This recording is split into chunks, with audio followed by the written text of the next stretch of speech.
What's going on, everybody? This is dkdynamite, and excuse my bedhead, I just woke up and there's a lot of news to go over. We're going to be talking about the official trailer and roadmap for Season 3, Big Monkey vs. Big Lizard, the official blog post, and even more. Definitely stay tuned. But before we jump into that, be sure to hit that subscribe button down below, drop a like, and make sure you have notifications on to stay up to date with everything going on in Cold War 2, Vanguard, Modern Warfare 2, and any other future Call of Duty as well. Now, late last night, as I was doing timestamps for my previous video, literally within minutes of finishing my timestamps, we ended up getting a massive breaking news report from PlayStation Size confirming that this is the official cover art of Vanguard and Warzone Season 3 with Operation Monarch, right? We got our first look in HD of King Kong vs. Godzilla. If I was still editing that previous video, I would have included that information in the video, but I'm like, you know what? My vid's already unlisted, ready to go. I'll just talk about this information tomorrow. And I was also worried about Activision potentially striking these images down for those that covered it, so I was cautious about it, but looks like they didn't even care considering Charlie Intel and COD Partners ended up retweeting the post anyways. So it looks like Activision said, hey, you know what, we're gonna reveal the roadmap and trailer tomorrow anyway, who cares, let the image stay up there over on Twitter. So there you have it with that. But then Sledgehammer earlier this morning then tweeted out, if that tweet gets one like, they will add a trophy system into Vanguard. A funny tweet considering the original reasoning for not having a trophy system in Vanguard was because of realism. There wasn't a trophy system around back during World War II, but we have Godzilla and King Kong now in Call of Duty, so realism is thrown out the window. Might as well add in that field upgrade as soon as possible, right?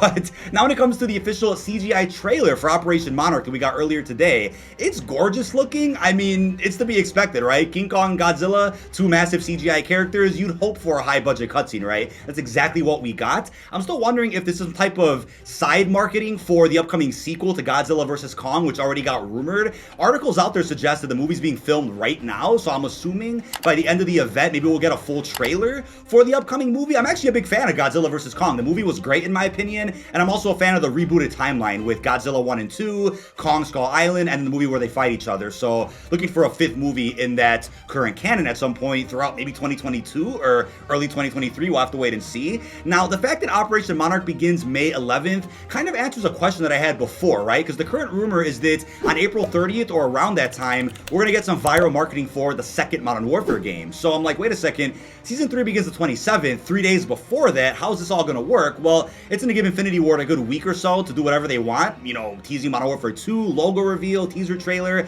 and then after a good week and a half, May 11th, we'll end up getting the Godzilla vs. Kong event over in Caldera. So now it makes sense as to how they're gonna split up some of these events and pieces of marketing, as you can see. But we also have a tweet from Raven confirming that it's gonna be hella confusing for Butcher to be explaining to Mason's crew how he came across Godzilla vs. King Kong over in Caldera. The funny thing to me is that the whole post-launch story thus far in Vanguard has been Butcher narrating his life story to Mason and his crew. So if he starts talking about Godzilla and Kong, Woods is gonna be like, this guy's batshit crazy, and maybe even would shoot him. I mean, that's how funny this story is so far, and I'm really wondering if they're gonna follow up to that conversation in a future cinematic cutscene where Butcher finishes his narration and it leads to something, a teaser for the next Black Ops, or a hint as to what's to come next, a Modern Warfare 2 tie-in even, who knows what it's gonna be. But it's funny how the story has worked so far, and it's kind of all over the place in terms of Butcher's narration, but you guys know what I mean. Now when it comes to the roadmap for Season 3, here's what we got. So of course, season starts April 27th,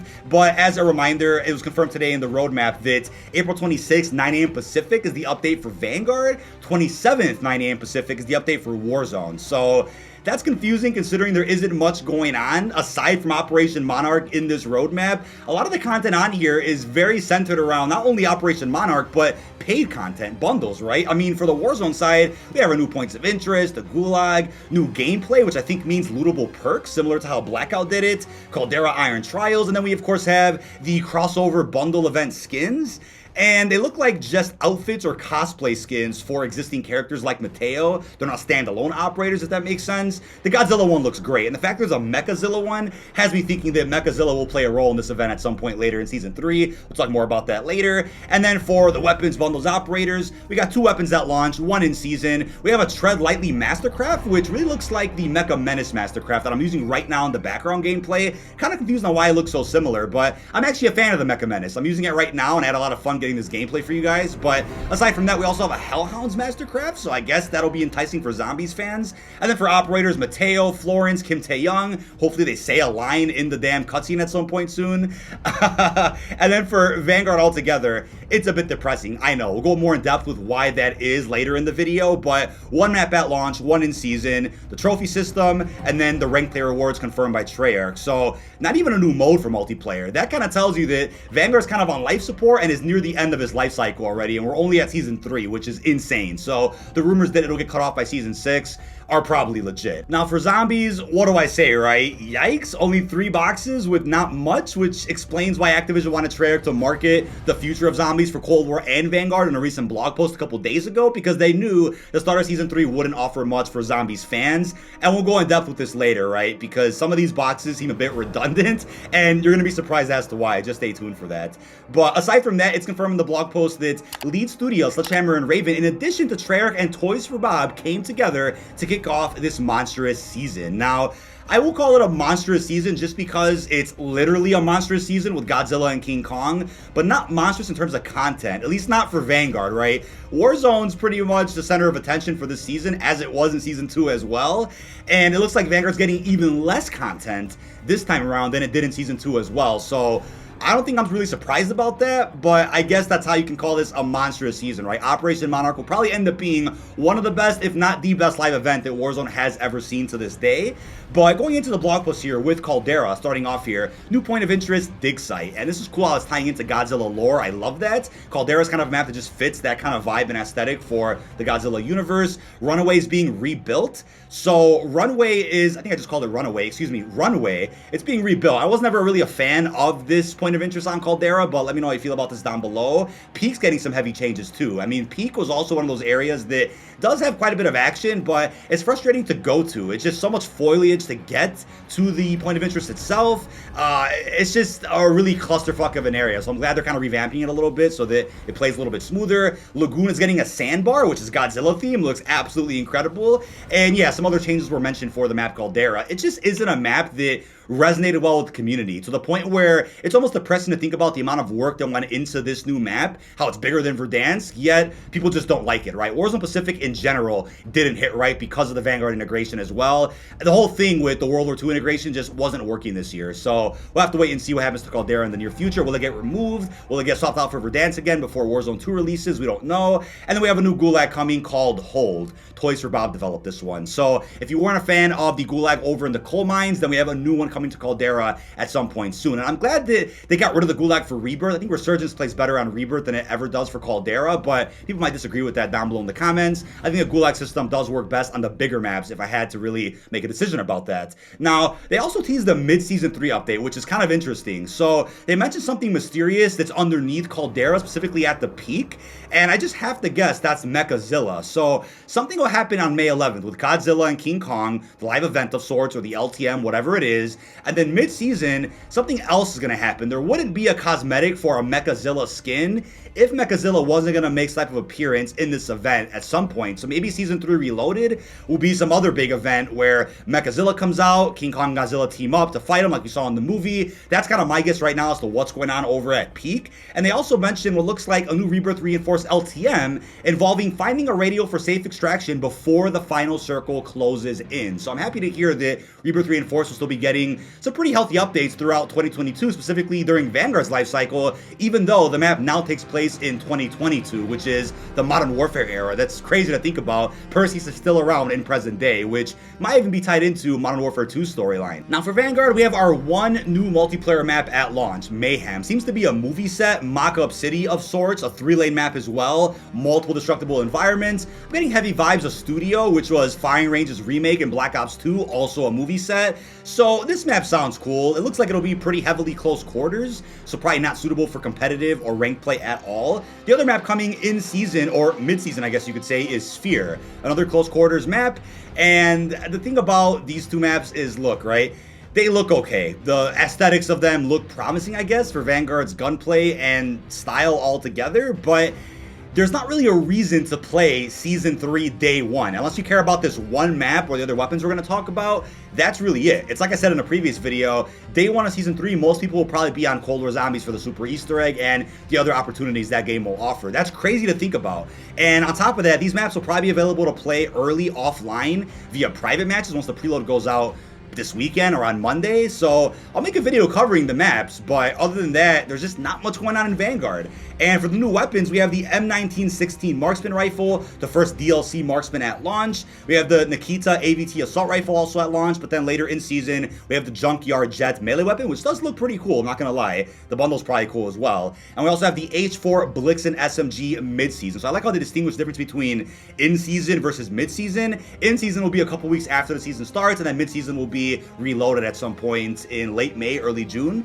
We'll have to wait and see how that works. Now for operators, we have Mateo, probably the highlight of the Season 3 Battle Pass at launch, Carter in season, and then Kim Tae-young mid-season. So at least Mateo spoke in the campaign, so you kind of know him. But the other people, they probably won't say a word in upcoming cinematic cutscenes, so you might not care too much about them. And they're just there to sell some new bundles and new operators for the selection menu in Vanguard. I mean, how do you guys feel about the new operators?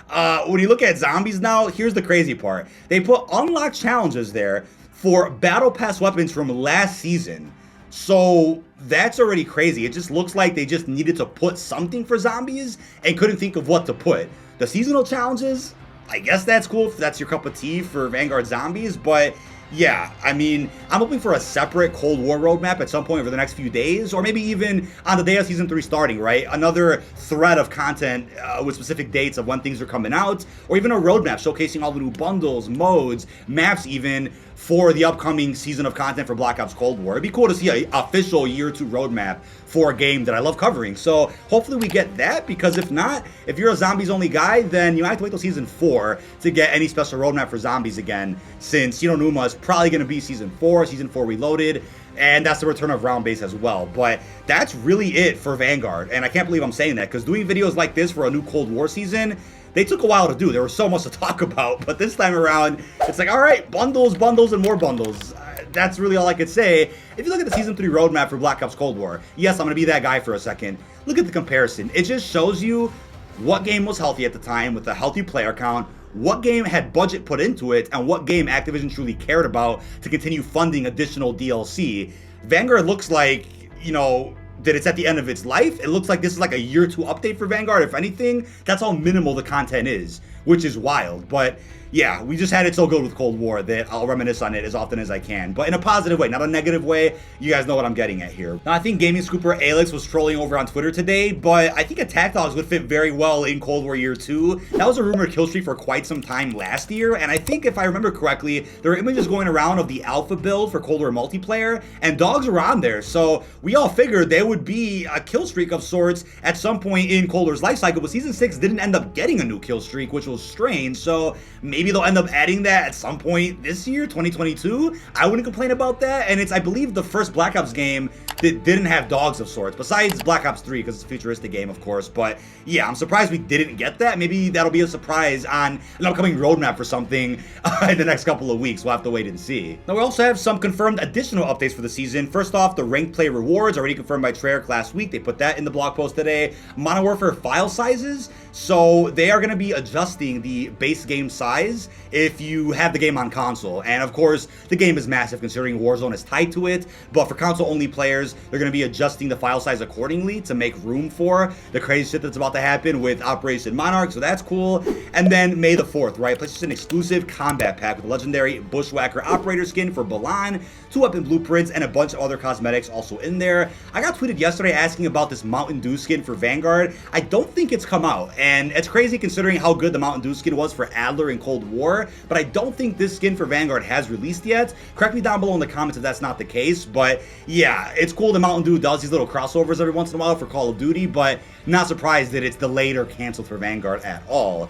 Now, that's really it for Season 3. I mean, we'll end up getting a separate Battle Pass trailer and gameplay trailer for Season 3's content over the next couple days. Could be some additional marketing for Cold War, but other than that, it's looking like a fairly disappointing season for Vanguard-only players, and even specifically Zombies-only players, but for Warzone or people out there that like bundles, it looks pretty exciting in terms of the crossover they went with this time around. So yeah, not much else I can say, but let me know how you're feeling about Season 3 down below in the comments. This has been dkdynamite. What are you thinking about the official trailer, roadmap, and blog post for the upcoming season? How are you feeling about the conversation between Butcher and Mason Screw, and also the other updates that we mentioned regarding Modern Warfare 2? Really hope you've enjoyed, and peace out, everybody.